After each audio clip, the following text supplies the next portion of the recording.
Ош ТВ'нын түз эфиринде жаңылыктардын кечки толукталган чыгарылышы, саламатсыздарбы? Алгач чыгарылышыбыздан кыскача түрмөк. Манас аэропортунун трассасындагы кырсыктан кеминде 18 бала жабыркап, айрымдары реанимацияга түштү.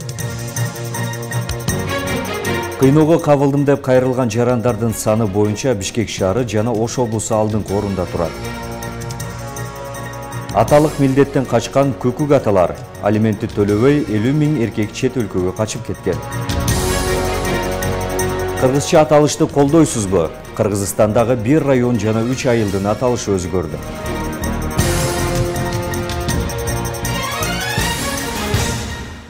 Эми ушул жана башка маалыматтар менен кенен тааныштырып, студияда мен Зайырбек Чуманалиев кызмат кылам.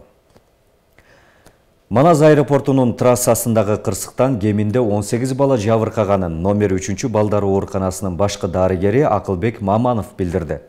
Анын айтымында 4 бала реанимацияга түштү, алардын бири оор абалда. Ал эми Чүй облустук билим берүү бөлүмүнүн жетекчиси Райымбек Султановдун берген маалыматына караганда, балдар Сокулуктагы ат башы мектебинин окуучулары. Алар Лесной айылынан Манас айылына 2-чи сменадагы окууга бара жатышкан. Эске салсак, бүгүн 20 апрелде Бишкек-Манас аэропорту жолунда автобус кырсыктады. Күбөлөрдүн айтымында автобустун артынан келе жаткан бус маршруткасы сүзгөн. Салыктан качкан фармацевтикалык ишкананын чет элдик жетекчиси менен ортомчу УКМКнын кызматкерлерине $40 000 пара берип жатканда кармалды. Бул тууралуу улуттук коопсуздук боюнча мамлекеттик комитеттин маалымат кызматы кабарлады. УКМК чет өлкөлүк жаран башчылык кылган фармацевтикалык ишканасынын мамлекеттик бюджетке ири өлчөмдөгү салык төлөмдөрүн төлөөдөн качуу фактысы аныкталганын билдирди. Тагыраагы 17 миллион сомдон ашуун төлөнө турган акча казынага түшпөй калган. Маалыматта компаниянын өкүлдөрү казынага түшчү салык төлөмдөрүн азайтуу, ишти тергөөдө жагымдуу шарттарды түзүү жана максатында жаңы маселени оң жагына чечилиш үчүн акчалай сыйлык берүүнү сунуш кылганы айтылган. Бул факты боюнча козголгон кылмыш иштин алкагында фармацевтикалык ишканасынын директору жана ортомчу УКМКнын кызматкерине $40 000 пара берип жаткан жеринен кармалды. Андан соң тергөө абагынан убактылуу кармоочу жайына киргизилди деп билдирди аталган комитеттен. Карбамид түрүндөгү минералдык жер семирткичтерди мыйзамсыз ташып бара жаткан жүк кармалды. Бул тууралуу улуттук коопсуздук боюнча мамлекеттик комитети билдирди. Маалыматка ылайык, Баткен облусундагы чегара конуштарынын аймагында кампалар ачылып, жалпы салмагы 27,8 тонна, 550 каптан ашык карбамид түрүндөгү мыйзамсыз ташылган минералдык жер семирткичтердин жүгү кармалган. Аталган факты боюнча 2023 жылдын 14 апрелинде жогорудагы башкармалыктын тергөө бөлүмү тарабынан кылмыш жаза кодексинин 231 беренесинин 1-бөлүгү экономикалык контрабанда менен кылмыш иши козголгон. Учурда тергөө амалдары жүрүп жатат. Кыйноого кабылдым деп кайрылган жарандардын саны боюнча Бишкек шаары жана Ош облусу алдыңкы орунда турат. Ал эми кыйноого алган милиция бөлүмдөрүн тизмектесек, Бишкектеги жана Чүйдөгү райондук милиция бөлүмдөрүндө көбүрөөк катталууда. Шектүү катары кармалгандан кийин күнөөнү мойнуна коюуда, кыйноо акыркы аракеттешет кармалгандар. Күч органдарынын үстүнөн укугун коргоп кайрылган жарандар дагы бар. Мындай факты акыркы ирет Ноокенде катталып, шектүү дубинка менен зордукталганын айтып чыкты. Ноокен районунда 19 жаштагы кыздын өлүмүнө шектүү деп кармалган жаран убактылуу кармоочу жайда кыйноого кабылып, дубинка менен 3 жолу зордукталган. Тиешелүү орган бул боюнча милиция кызматкерлеринин үстүнөн прокуратурага арыз жазганы менен далилденбей иш артка кайтарылды. Бул тууралуу улуттук кыйноолорду алдын алуу борборунун башчысы парламент жыйынында билдирди. Ал жаран 19 жаштагы кыздын өлүмүнө шектүү катары кармалгандагы эми кечиресиздер, мен айтууга милдеттүүмүн. Былтыркы баяндаманы тапшырып аткан кезде өзгөндөгү мисалды келтирдим эле 2020 жылдагы. Афган согушунун ардагерин резина дубинка менен зордуктайбыз деген абалда шымын шыпырганда жерге отуруп алып жан соологон. Бул учурда мына былтыркыда бул жаран, мына жарандын немеси, ошол жарандыкы ОА аттуу. Бул жаран айтып атат, ошол резина дубинка менен зордукталдым деп. Эң өкүнүчтүүсү, урматтуу депутаттар, бул факты боюнча биз прокуратурага кайрылдык. Ноокен прокуратурасы өзү жыгылып кетти деген жооп берди. Былтыр укук коргоо органдары тарабынан жасалган кыйноо боюнча 178 арыз түшүп, 19 боюнча кылмыш иши козголду. Кыйноолордун 53% Бишкек менен Чүйдө катталса, андан кийинки орунда 26% менен Ош облусу турат. Кыйноо аракетин көп колдонгон милиция бөлүмдөрүнүн дагы аттары аталды. Улуттук борбор кыйноо фактылары эң көп катталган милиция бөлүмдөрүн атады. Биринчи Бишкектин Октябрь райондук ички иштер бөлүмү, Бишкектин 1-Майор райондук ички иштер бөлүмү, Бишкектин Свердлов райондук ички иштер бөлүмү, Чүй облусунун Сокулук райондук ички иштер бөлүмү, Чүй облусунун Аламүдөн райондук ички иштер бөлүмү, Ош шаардык милициясы, Ош облусунун Өзгөн райондук ички иштер бөлүмү, Жалал Абад облусунун Сузак районунун ички иштер бөлүмү. Ал эми экинчи орунда турган Ош облусунда акыйкатчы институтуна кайрылгандар дагы көбөйгөн. Мында шектүү катары кармалганда укугум бузулду деп кайрылгандардын саны өскөн. Бирок кыйноо фактысы жылдагыдан азайган дейт акыйкатчынын Оштогу өкүлү. Адамдардын арыздарын менен командировкага чыкканда райондорго күнү түндө мисатына кирип барабыз. Но пока бизде выявляемость жок. Кайрылуулар деле өткөн жылдын караганда көп. Себеби эми мына айрыкча кайрылмандар боюнча мына омутпен элди кыдырып анча-мынча жолугушууларды өткөрдүлөр, ошондо көп кайрылуулар түштү. Ошондуктан баягы арыздардын саны көп, ал эми кыйноолор боюнча жок. Ошондой эле эл өкүлдөрү кыйноого алган күч кызматкерлери кандай жаза алып жатканына кызыкты. Тилекке каршы өлкөдө бир дагы кызматкер жазага тартылбаптыр. Иш сотко жетпей артка кайтарылып же жабылып каларын айтышат. Тилекке каршы тартылган жок. Тартылбай атат. Тескерисинче тоскоолдуктар сот жообуна чейин жеткен фактылар деле жок. Кыйноо фактысы боюнча бул өзүнчө бир оорчулукка турат да. Бул эми суроо кайра эле прокуратура органдарына сот системасында болуп калат да. Биз болсо берип атабыз. Кыйноо эркиндиги ар бир жарандын абсолюттук укугу. Кыргызстан боюнча кыйноолордун алдын алуу боюнча 26 гана кызматкер иштейт. Парламентте алардын санын көбөйтүү, басма сөз кызматы боюнча штаттык бирдик ачуу сунушталды. Өз кезегинде министрлер кабинетинин төрагасынын орун басары Эдил Байсалов бул багытта акыйкатчы институту дагы иш алып барарын, мындан улам эки органдын иштөөсү жетиштүү деген пикирин билдирди. Роза Акматжан кызы, Жылдыз Кадырбаева, Ош ТВ. Жогорку кеңештин депутаты Динара Ашимова окуучулар арасында баңгизаттарга байланыштуу пландык текшерүүлөрдү жүргүзүп турууну сунуштады. Бишкек шаарында буга чейин эл аралык маңзат топторунун биринин мүчөлөрү кармалган. Алардын арасында Борбордогу мектептердин биринин 9-11 класстарынын окуучулары бар экени аныкталган. Мындан улам окуучуларды жапыр текшерүү аркылуу алдын алуу чарасы сунушталып жатат. Бишкек шаарында буга чейин эл аралык маңзат топторунун биринин мүчөлөрү кармалган. УКМКдан билдиргендей, кармалгандардын арасында Борбордогу мектептердин биринин 9-11 класстарынын окуучулары бар экени аныкталган. Мындан улам Жогорку кеңештин депутаты Динара Ашимова мектеп окуучулары арасында синтетикалык баңгизаттарды колдонуу фактысы көбөйүп жатканына токтолуп, окуучуларды массалык түрдө текшерүү жүргүзүп туруу керектигин сунуштады. Медосмотрда эле өткөзүш керек, медосмотр сыяктуу эле өткөзүш керек. Наркомания, токсикомания – это болезнь. Это болезнь, они добровольно не придут. Давайте будем разрабатывать кошо, гиргизелик, ал эч кандай укук бузуу эмес. Жөн эле как в плановом порядке медициналык эмелер менен кошо жүргүзүп турушубуз керек. Ички иштер министринин орун басары Нурбек Абдиев мектеп окуучулары баңгизат колдонгону тууралуу маалымат түшкөндө гана текшерүүдөн өтүшү мүмкүн экенин айтат. Ошол эле учурда ал министрлик тарабынан мектептерде такай түшүндүрүү иштери жүргүзүлүп келерин билдирди. Саткан фактылар көбөйүп баратат. Ал боюнча биз деген ошол кызматкерлер закладчиктер менен кошо, организатор менен кошо ошо каналдарды аныктап кылмыш жообуна тартып жатабыз. Азыркы кезде бир канча жаран бизде деген азыр тергөө абактарында отурушат. Милиция алдын алуу иш-аракеттери менен гана чектелет. Ал эми Ош шаарындагы орган өспүрүмдөр арасында синтетикалык же наркотикалык баңгизатты пайдаланган бир да факты катталбаганын билдирди. Өкүлдөр менен биргеликте ар бир мектепте өзгөчө иш-чаралар өткөрүлүп чыкты. Ар бир ата-энелер менен жана окуучулар менен жолугуучулар өткөрүп, ошолордун арасында түшүндүрүү иштери жүргүзүлүп келүүдө. Ош шаарынын аймагында азыркы учурга бир да учурандай учур каттала элек.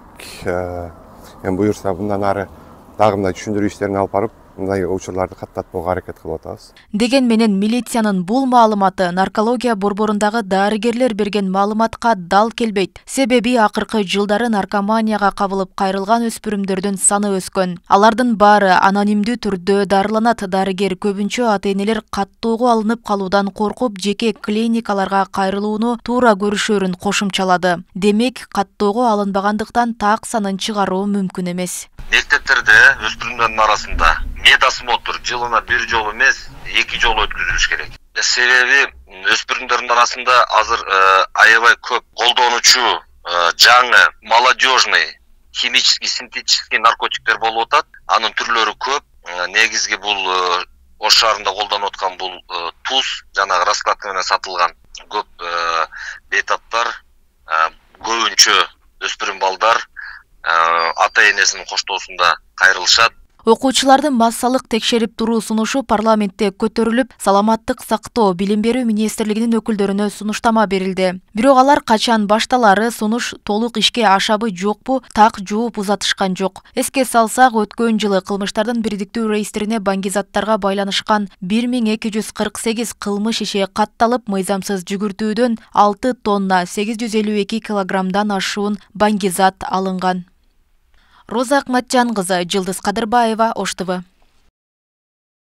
Аталык жоопкерчиликтеги алиментти төлөбөй 50 000 эркек чет өлкөгө качып кеткен. Соңку жылдары жалгыз бой аялдардын балдарына алимент өндүрүү эң көйгөйлүү маселе болууга айланды. Ажырашкандан кийин көпчүлүк эркек баласына камкордук кылбай, аталык жоопкерчиликтен кутулуу аргасын издегендердин саны кескин көбөйгөнүн укук коргоочулар айтышат. Мындан улам чет өлкөдөгү эркектердин алиментти өндүрүү жана аталык жоопкерчиликти күчөтүү үчүн парламент эл аралык мыйзам долбоорун колдоду. Кененирээк алдыңкы тасмада.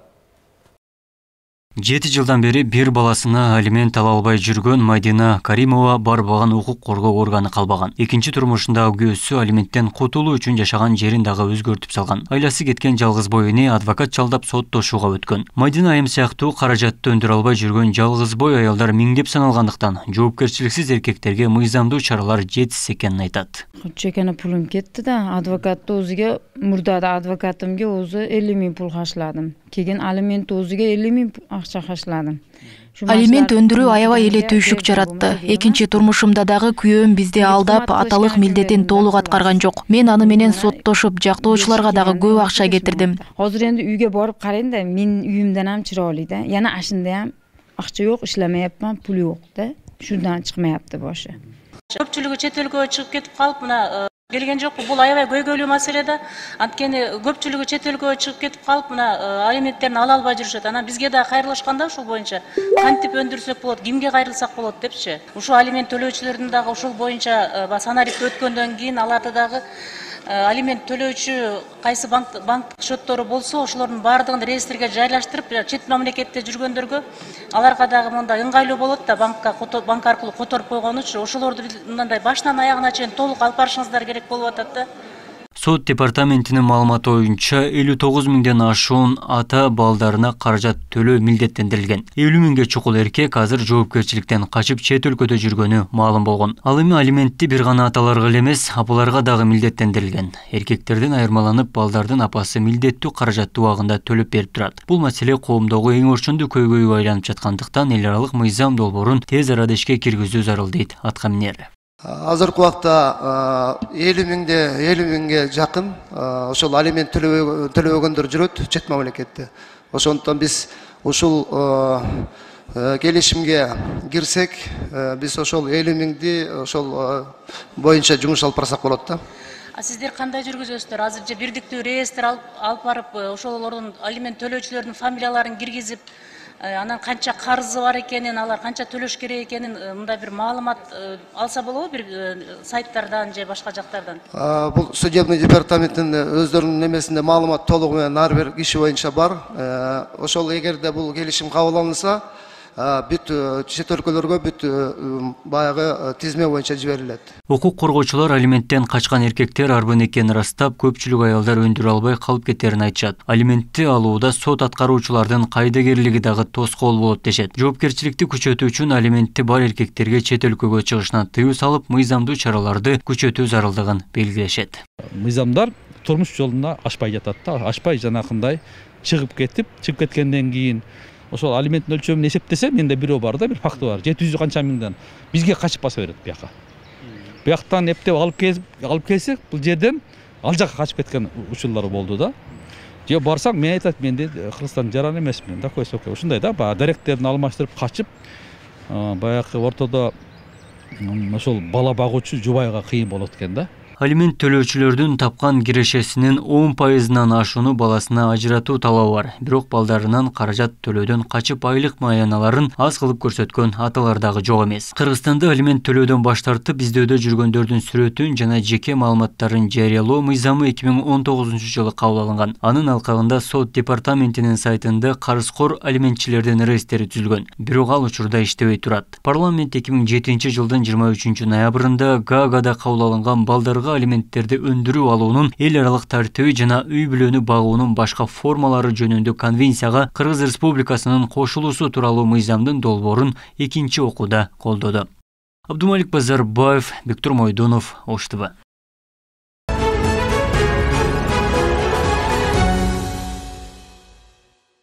Президент Садыр Жапаров Кыргызстанда Өзбекстан менен чогуу автоунаа чыгаруучу заводду куруу боюнча мыйзамга кол койду.